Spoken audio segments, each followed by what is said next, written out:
কামপুৰৰ চাংজোৰাই ঘটনাৰ তদন্ত আৰম্ভ কৰিছে বন বিভাগে। ঘটনাস্থলীত উপস্থিত হৈ তদন্ত আৰম্ভ কৰিছে বন বিভাগৰ এটা দলে। দলটোক নেতৃত্ব দিছে বন বিভাগৰ মুখ্য সচিব MK যাদৱে। 20 ডিচেম্বৰত ৰাজধানী এক্সপ্ৰেছৰ খুন্দাত মৃত্যু হৈছিল 8টাকৈ হাতীৰ। বন বিভাগ আৰু ৰেল বিভাগৰ মাজৰ সমন্বয়হীনতাৰ কথা স্বীকাৰ কৰিছে MK যাদৱে। সমগ্ৰ ঘটনাৰ তদন্তৰ নিৰ্দেশ দিছিল মুখ্যমন্ত্ৰী ডক্টৰ হিমন্ত বিশ্ব শৰ্মাই।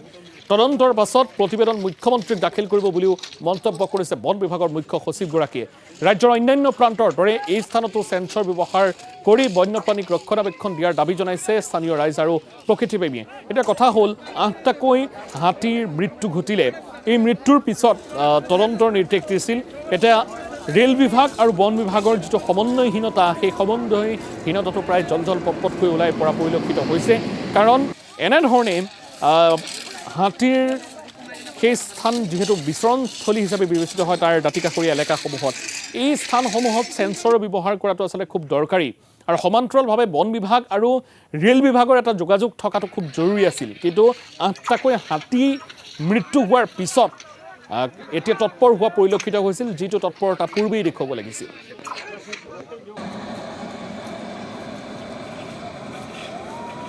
আপোনালোকে গম পাইছে, এটা খুব দুখদ সেইটো দুৰ্ঘটনা এটা হ'ল ইয়াতে 20 তাৰিখে ৰাতিপুৱা 2:30 বা তেনেকুৱা বজাত।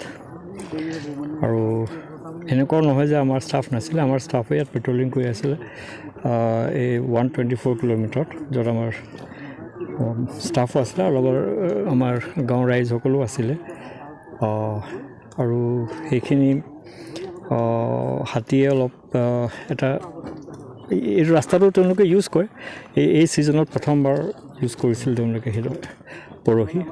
আৰু সেই সময়তে ৰাজধানী এক্সপ্ৰেছ আহি আছিলে আৰু ইঞ্জিনৰ লগত একদম ডাইৰেক্ট খুন্দা হৈছে। খুন্দা হৈ মোটামুটি আমি দেখিছোঁ 400 মিটাৰ ওপৰত চোঁচৰা লৈছে।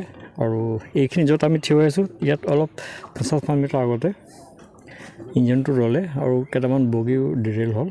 আমি যাতে ফিউচাৰত এনেকুৱা আৰু ঘটনা নঘটে তাৰ কাৰণে কি ব্যৱস্থা ল'ব লাগে সেইটো আমি চিন্তা চৰ্চা কৰি আছোঁ।